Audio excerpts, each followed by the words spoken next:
यहाँ तो ये ज़िक्र भी हो रहा है कि जो मज़ीद लोग ज़द में आएँगे, आपने कहा कुछ अहले कलम भी, यानी कि आपने जजों की तरफ इशारा किया कि कुछ जज भी इसकी ज़द में आएँगे।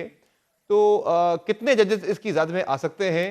और क्या बाजवा साहब भी इस मज़ीद जो आगे मामला बढ़ना है उसकी ज़द में आ सकते हैं? चूँकि बात तो कर रहे हैं, कुछ हुकूमती वुज़रा बात कर रहे हैं कि बाजवा साहब भी इसकी ज़द में आ सकते हैं। आप कुछ जजों की बात कर रहे हैं। कौन-कौन है? कितने लोग हैं जो मज़ीद इस ट्रायल की ज़द में आएँगे?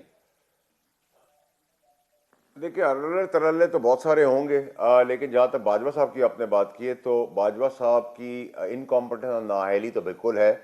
लेकिन क्योंकि डीजीआई से खुद एक बला होता है और वजीर आजम उसका मिल जाए, गठजोड़ हो जाए और उसकी पावर प्राइम मिनिस्टर की मिल जाए, तो वो डबल बला बन जाता है।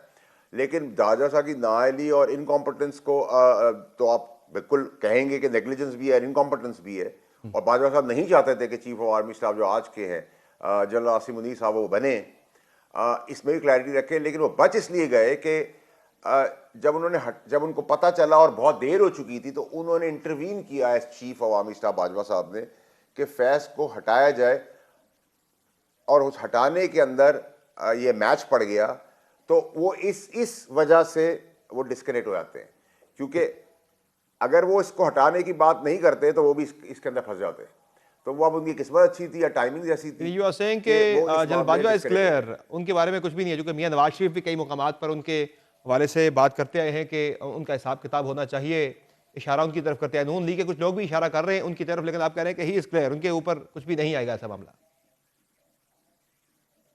मैंने आपको वजूहात भी उसकी बता दी, और सही हो जो गया। लोग उनसे चाहते हैं, नेचुरली उनकी अपनी रंजिशें तो हैं, सही है।